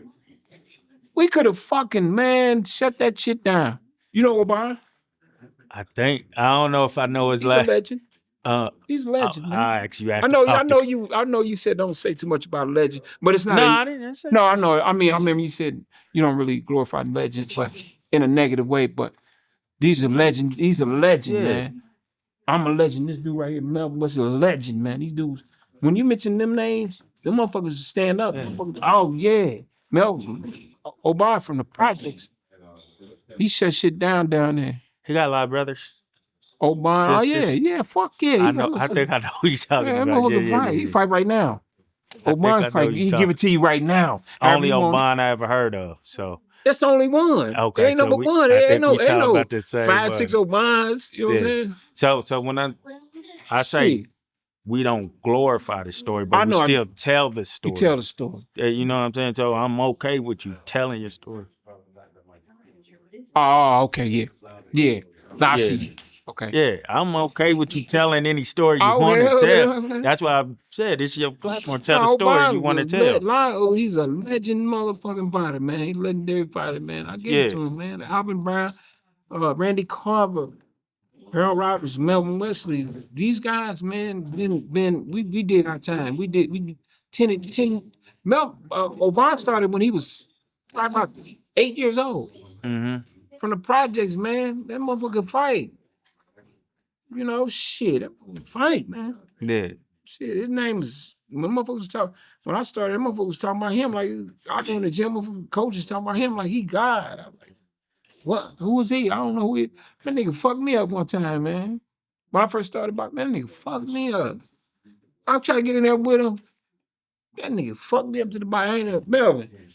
That nigga fucked me up to the body, man. I ain't never been hit like that in my life. I caught up with him, though. He know. Shout out to O'Brien. He know. He a legend, though. I gotta give him that. He a legend. Get him to come on the platform. I think we're talking about the same O'Brien person. need to come on. He need to listen. O'Brien Robinson. He come from a big family. Yeah, we gotta be talking about the same one. Motherfucker can fight, man. I get to him, man. He hit one of my little homie. If we talking about the same one, well, it's only one, man. Right, my little homie Chubby in the neighborhood thought he could take one of his hits or whatever. Shit. He said if any of y'all can take it, I'll give y'all this amount. Who said O'Brien? Yeah. Man, why they put themselves up to that? We kids though. We man, see that motherfucker fight. Look. We don't know we thinking this amount of money I could get all the ice cream I want. Type. Kill you, man. Oh, he hit him with one. Dude stood there, but he was crying inside, bro. Inside, yeah. He been around stood long. there. Me and him went on. They didn't even hit him real tough either. Nah, me and him went on national tournaments together, and we grew up kind of similar together. You know, he was down north. I was out south, but he had family out south. So, yeah, we much respect to him. He respect me as well. Yeah. The effects of, because you said you didn't want your son. Nah, you didn't want your son boxing and all that. Why didn't you want him boxing? Because it's detrimental. Boxing is tough on your body, man. People don't understand, man. They watch TV, they don't understand, 20 years from now, how your body's gonna react to this shit, man. I got knee problems, back problems, arthritis. That shit didn't just come over. It just didn't happen, just spring out of nowhere. That shit came from this, man. Yeah. When you in here hitting these bags, you hurting yourself. You really applying punishment to yourself, to your joints, man. And not only that, to your brain, man. It's really tough, man. A person shouldn't stay in boxing that long, man. Boxing is probably maybe but like I said, you got guys who fight from since they was 7 to they 40 years, 30 something. It's a long time, man. And guys that I grew up with, you know, shout out to Preach. He was a guy that was it didn't take him time. It didn't take him no time to show that he had brain damage. He only fought maybe about 7 years, and he showed brain damage, man. Yeah. Randy Carver, man, God bless his dead, man. He was a guy that I came up with in the amateurs. Randy Carver, man. Shout out to the Carver family as well. He had a fight down at the Harris Casino. I don't know what year that was. It could have been shit, 90. It could have been 2001, 2. I don't know. But he fought a guy out of New Jersey. He was I don't know if he was Arab or something like that, but he lost his life down there. He lost his life down at the Harris Casino. Well, he had brain damage probably in the first and second, probably like the third or fourth round, but he continued to go on to probably the ninth to the 11th round. And then he collapsed. I don't know what year was that, Randy Carver? When did he die, man? When was that fight, Melvin? That was in 2000 something. Like, it was early though. Yeah, it was real early. It was real early. It was good. Yeah, it was somewhere around there. He was a good fighter, man, and but he paid the price, man. It's very detrimental to you. Yeah. It'll catch up with you later on in life. Yeah. It will, man. It looks good on TV. You don't understand what these guys go through, especially the ones that been involved in boxing since they was 7, 8 years old, man. And when they retire, when they 40, the motherfuckers in wheelchairs, man. Obercar's in the nursing home right now. He's out of Detroit, Michigan, Motor City. He's out of Detroit, and he was a top contender. He never became world champion. He's in a nursing home right now, if not passed away. It does something to you, man. It's damage to your brain, man. It's tough, man. I still love it. I mean, I spar and stuff every now and then, but competing, I'm done with that. Yeah. But I will, a kid who has to box and say he wants to box and there's nothing else I could say to keep him from it, yeah, I'll train him. How'd you look at how Muhammad Ali was at the end? What did you have, Parkinson's or something Yeah, like that? well, it's the same thing. He had brain damage. Yeah. He had brain damage. To see somebody so great To fall into a fetal and then the state. way he used to talk. Oh, man, it's beautiful. Yeah. He was beautiful, man. That guy Muhammad Ali was a beautiful man. The way he spoke and the way he just carried himself, he's beautiful, man. To see him go from this status to fetus, that's what happens in boxing, man. You don't hear that much, but a lot of people die. In boxing. Like after a fight, they die. But you're not gonna hear that. You don't hear it. You just go to the fights. And I remember one time when I fought in Savannah, Georgia. His name was Norman Stewart. Everything I say is documented. Norman Stewart. I fought him in Savannah, Georgia. After the fight, it was a tough fight. I beat him, man. I beat that dude fair and square. It was in his hometown, though. That's how they do it. I went to the back. Man, I almost collapsed. Because it was a tough fight. I almost collapsed. I could feel myself giving away. Like, damn, man, what the fuck's wrong with me? It was a tough fight, man. Yeah. Took a lot out of me. How'd you feel about when Wilder said he wanted to kill somebody in the ring? Man, How did that make you? That's just hype, and that's just to sell a fight. I don't want to kill nobody in the ring because I know he got to go home to his family. Why would you do? It's a sport, man. Real fighters don't look at it like that. Yeah. I mean, you have the killer instinct, but you don't really want to kill a man. Yeah. Because he got a family. I want to go back to my family. I want to be able to talk to my kids and talk to my daughter, my grandkids and shit. That's just the hype for you to come and watch the fight. You got this motherfucker out here talking crazy, want to fight, man. Like Tyson used to. Mike Tyson, man, you know, I followed him for a long time. He was a guy who he was a salesman, man. He knew how to get you out, you know, caught up in how he act and all that shit. But Mike Tyson was a very scary person, man. Eating your kids and all that stuff. All that like shit, man, that. was hyped to sell the Yeah, fight, man. yeah. Come on, man. Deontay Wilder. Matter of fact, he fights here. He fights in Wichita. I think this month sometime. Yeah. Yeah, I ain't fucking with that. Yeah.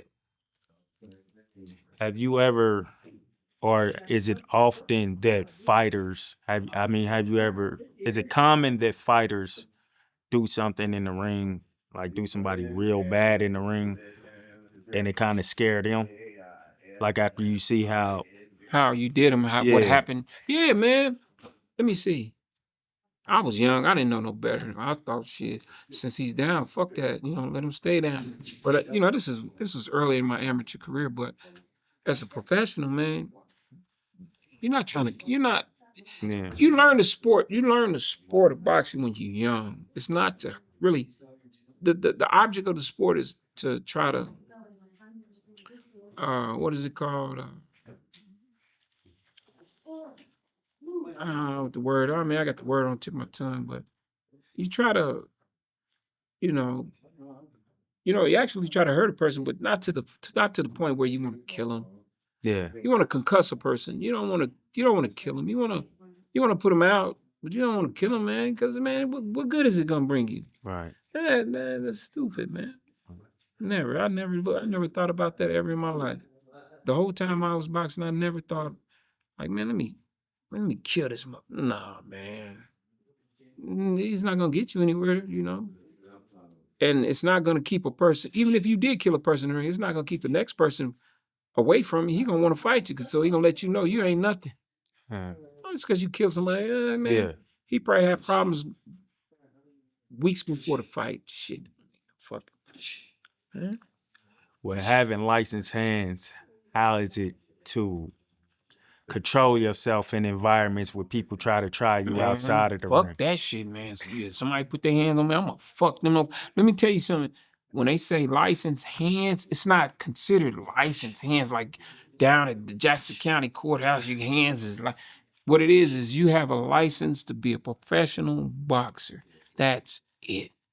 You can use that if you're trying to sue somebody. Hey, this motherfucker broke my job, my orbitals. This nigga fucked me up. He boxed too. Oh, he done? Okay, well, that's more money. We can try. But nah, that don't mean nothing. Somebody put their hands on me, I'm gonna put my hands right back on them. Yeah. Somebody hit you, self-defense. Somebody hit me, I walk out the door, somebody put their hands on me, boom.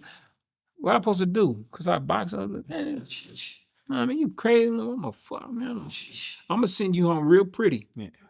But what's the highest level of disrespect you had to like just let go being a boxer? And because we have to put our hands on you actually I got that. Motherfucker called me a boy. I was working at this one establishment, man. My boy, white guy came up to me, and I was new into that area, so I mean I was making a little bit more money. You know what I'm saying? I was making more money. He knew it. I'm coming over there, boy. He said, "Hey, boy, go over there and pick that stack up over there." I said, "What?" I looked at him and said, "What?" He said, "Yeah, you heard me." And I walked up to him just like this. We was about this close, bro. Camera. I said, "Man, what you talking about, man?" I said, "What?" I thought about it. But I hit him different. I came different. And I won $400,000. So I won $400,000. On the strength of that, and a plethora of other things, but I won $400,000. Yeah. That's when I knew I grew up. Because if I would have took it to the street, I'd have broke his jaw right there. That's a punch I bet you glad you didn't take. Yes, man, I'm loving it. I'm still feeling it right now, man. Oh, I feel great. I still do the things I want to do. Houses and everything. I'm great. Yeah. What are you fighting for now? Man, well, for one, I got grandkids now, man, and my mother's still here. She's still here, and so I'm fighting, for one, to stay alive, to take care of them, take care of my mother for one, and be here for my grandkids, man. And any other young guy that wants to, you know, not be of the streets. I understand he may come from the inner city and the hard roads from that the city, gives us, man. I'm here for, even if a young kid just want to talk to me, man, because I'm not supposed, you talking to me right now? I ain't supposed to be here talking to you. Mm-hmm. I mean, don't get me wrong. God got me here for a reason. But from where I come from, Yeah, I ain't I supposed to be understand here what you're talking to saying. you, man. Yeah. So if I can help a young man, like this guy right here, like I said, man, just keep doing what you're doing. Don't let that other stuff, man, distract you. Just keep doing what you're doing, and it's gonna pay. It's gonna work out for you. You hearing it from a guy who never had any convictions. I never went to court for anything for a ticket or something like that. Never been on drugs, never killed nobody, robbed nobody, none of that. I was a straight shooter because this saved my life. I ran with them shooters. I was in them cars. You know what I'm saying? I was in them cars with them dudes.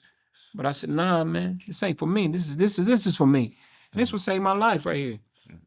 Yeah, fucking yeah, it saved my motherfucking life, man. With all you've been through, all you've Damn seen, what right. do you feel like your greatest accomplishment in life has been so far? My greatest accomplishment, being here, not failing my kids, not failing my children as a father. That's my greatest accomplishment. And being here as a son to take care of my mother like I'm supposed to. You know what I'm saying? A lot of people, when we get older, man, I don't know. I come from a different background from compared to, a lot of the. My mother took care of me, man. She fed me. She did things that I don't know of that she did for me. So I'm here for her until she can't breathe no more. I'm here for my grandkids. You know what I'm saying? Until it's time for me to go up out this motherfucker. Yeah. So that's my biggest accomplishment is being here, not letting my kids down. My kids today, regardless of their mothers or whatever, I've been there since day one to the date. I'm there for my motherfucking kids, man. They grown, man. They grown, but I'm still here. Now, I ain't no fool, though. You know what I'm saying? They got boyfriends and somebody around. Shit, man. Hey, you call and ask me for some money. All right, I got you. But hold on, what are you here for? You know what I'm saying? Hey, what the fuck are you here? Get out of here, dog. I'm here for her, so. But no. My biggest, take care of my family, man. Now that you bring that up, how was it like when your daughter first brought a dude home? Man, my daughter, let me tell you something. My daughter, she's in New York now. She live in New York and she modeling and stuff. So I haven't seen a guy. She never told me about, but my sons and, they do their thing and stuff like that. But my daughter, she in New York, so I don't see it. Yeah. I can't see it, you know what I'm saying? I know somebody there, and I'm gonna pop up there, I'm gonna sneak up on her ass. I'm gonna see something eventually. Yeah. She can't hold it off too long. Yeah. I already know how it is. You never had to interact with none of her dudes or ever? Nah, I never seen her. Cause my daughter, she started modeling. She's 21 now, so. Oh, she's okay. So yeah, she's super 21, young. so Yeah. she got somebody, but she know how I am about. Hey, can you take care of her? Wait a minute, hold on. You want to date my daughter, right? Can you take care of her? My daughter go against me in a minute, heartbeat. Dad, you know what I'm saying, man? It's just crazy. But I love her and I'll do anything for her right now. My son, my kids, I love them, man.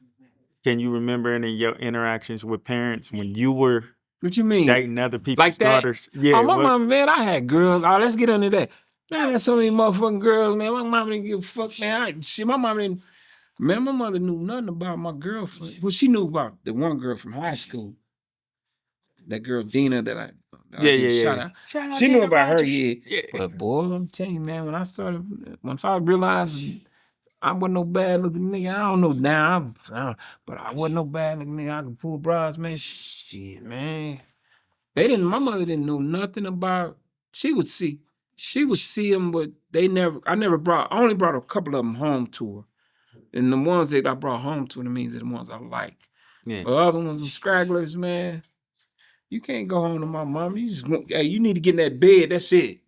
You know what I'm saying? Get in this bed. You don't go see my mother. That's it.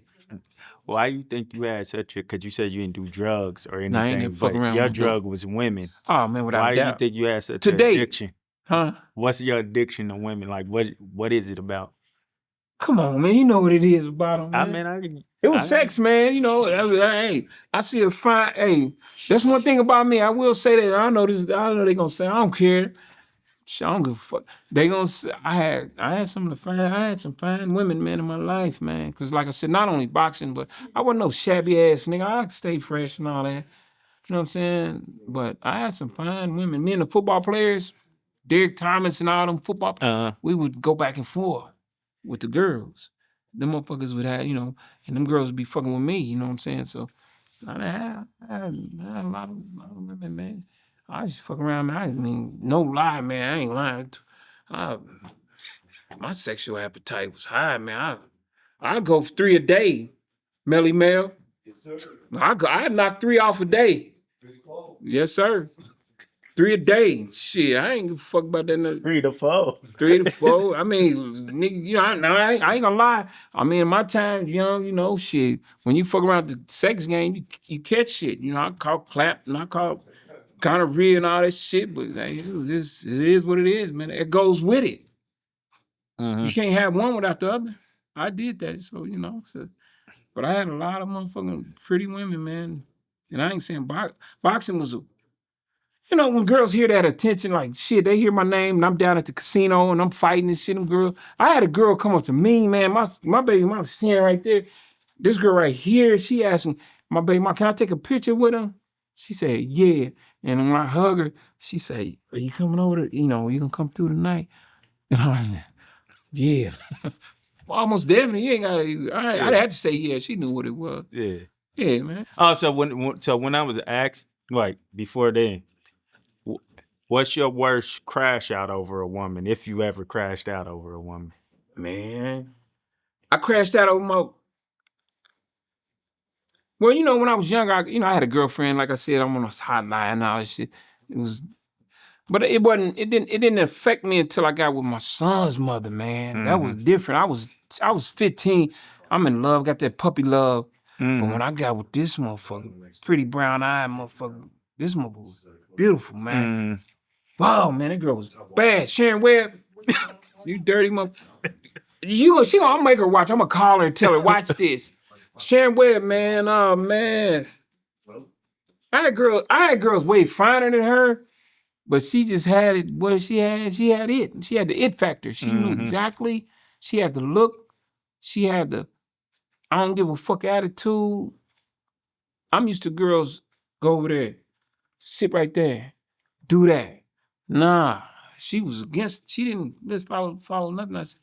So yeah, man, that motherfucker shit. What man? I'm hiding in closets downstairs and looking through motherfucking peepholes and shit. Driving from Joplin 2 hours away to catch her with a nigga. I get there, she ain't there. Oh man, what you want to know, man? That shit was crazy. That girl drove me nuts, man. To this day. Nah, not to this date. I'm cool. My son 30. Yeah. He 30. So when he watched this shit, he gonna laugh because, man, that girl drove me nuts, man. You ever had to put hands on the dude behind her? I was Well, not had to, not chose the hands. I was gonna draw. Oh, I was gonna back that out with her, but and I ain't even no gun. I was a fighter, man. But she told me not to come to this picnic. She said, if you come, you gonna be hurt. I said, hurt? Like somebody gonna be there? Ah, okay. Hey, man, let me see that. Nah, dog, you ain't going down and do that. She had me gone, man. She had me gone. That's the only one ever. The rest of them, after her, I wouldn't. okay. I'm not playing with nobody to this day. For whoever watch, I don't care. I'm not playing. You ain't got to call me. You ain't got to.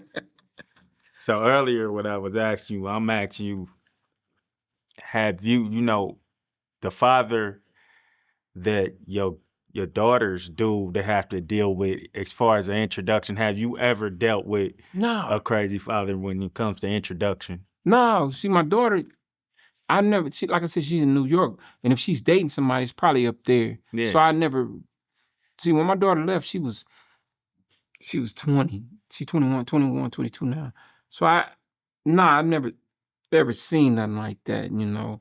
I haven't never met a guy or anything. She wasn't into no boys. I know you haven't seen it. I'm Yeah. saying when you were messing with women and you had to probably got introduced to their father, like what was? No, they didn't have no father. Okay, I messed with fatherless girls.